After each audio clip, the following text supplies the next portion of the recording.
السلام علیکم۔ سیدی مولا ایک ایرانی درویش تھے جو ایران سے ہندوستان آئے تھے۔ یہ زمانہ 13ویں صدی عیسوی کا تھا۔ دلی میں غیاث الدین بلبن کی حکومت ابھی شروع ہوئی تھی۔ سیدی مولا نے ہندوستان آ کر حضرت فرید الدین گنج شکر کی خدمت میں حاضری دی۔ اس وقت تک حضرت فرید الدین پاک پتن کو اپنا مستقل ٹھکانہ بنا چکے تھے۔ سیدی مولا ان کے پاس رہ کر تصوف کی تربیت حاصل کرنے لگے۔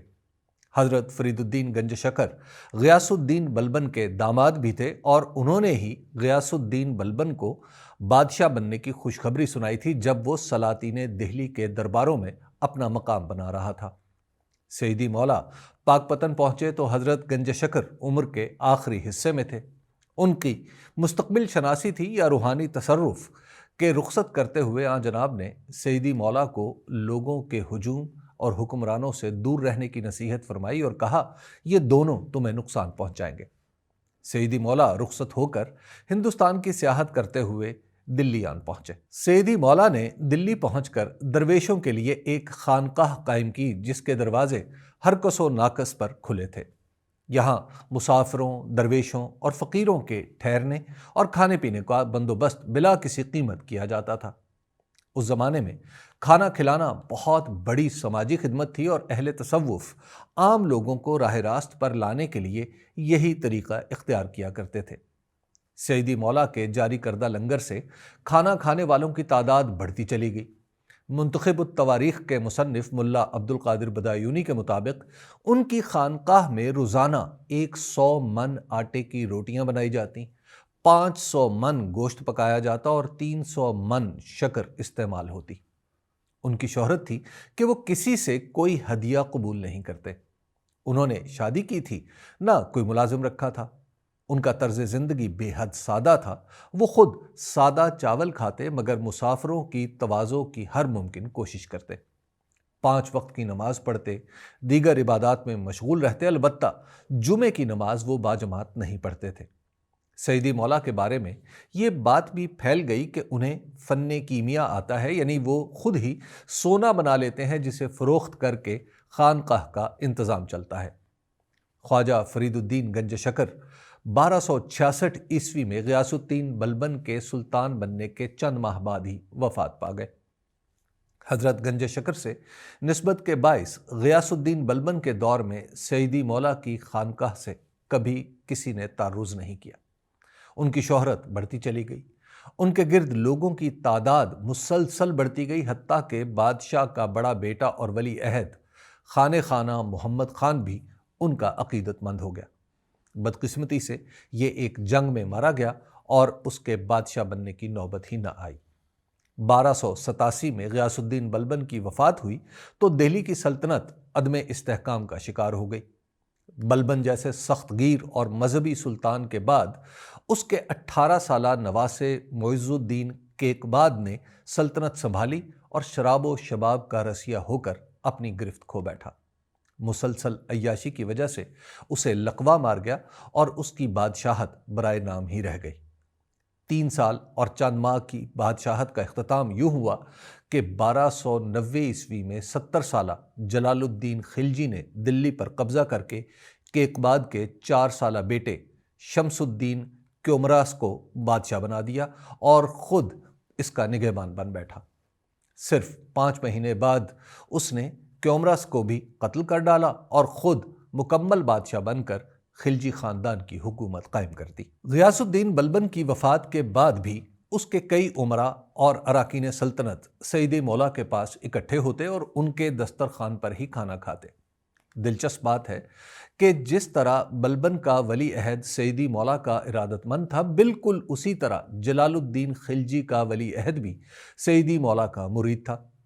بلبن کے بیٹے کا لقب خانِ خانہ تھا اور جلال الدین خلجی کا بیٹا بھی خانِ خانہ کے لقب سے پکارا جاتا تھا۔ ستم ظریفی یہ بھی ہے کہ یہ دونوں ولی عہد بادشاہ نہیں بن سکے بلکہ وقت سے پہلے ہی وفات پا گئے۔ جلال الدین خلجی نے جب اقتدار سنبھالا تو دلی سازشوں کا گڑھ بن چکا تھا۔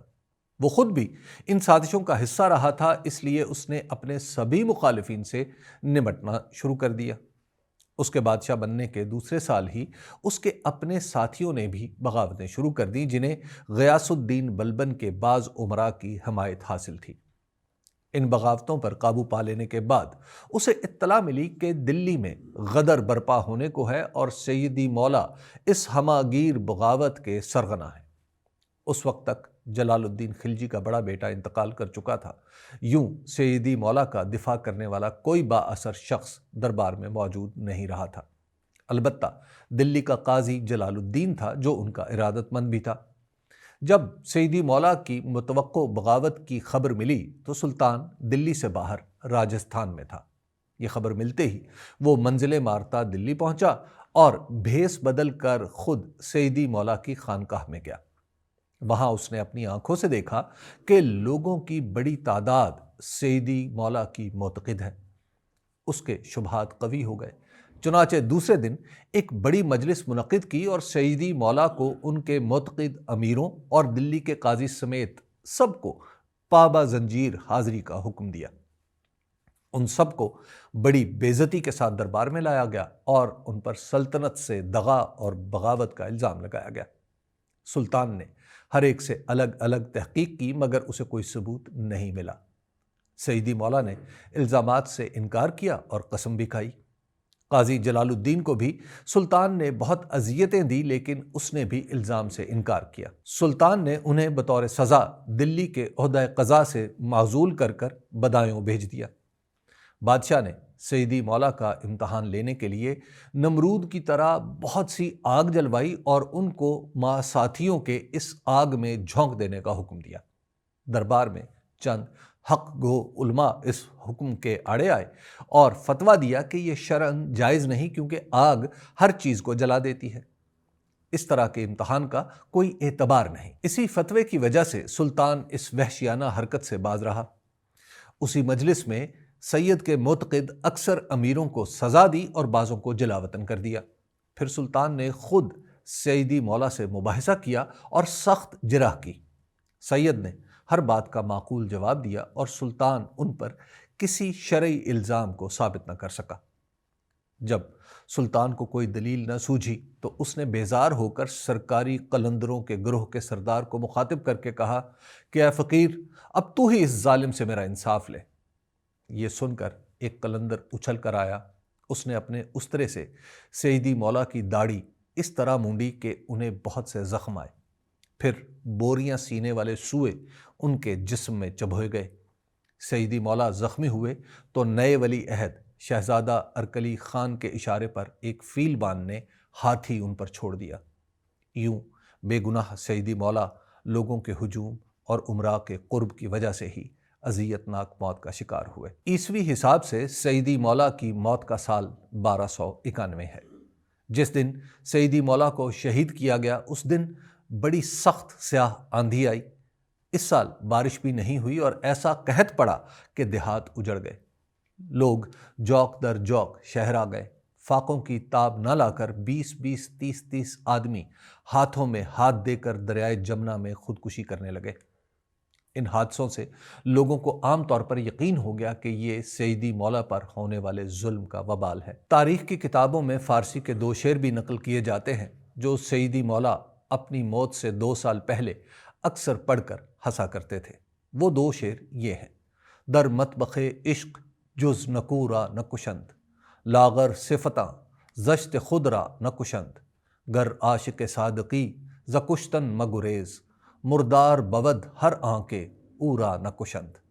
ان اشعار کا ترجمہ کچھ اس طرح ہے کہ عشق کے باورچی خانے میں صاف ستھرے لوگ ہی ذبح کیے جاتے ہیں، کیونکہ جو کمزور صفت ہوتے ہیں انہیں اپنی خرابیوں کا پتہ ہی نہیں چلتا۔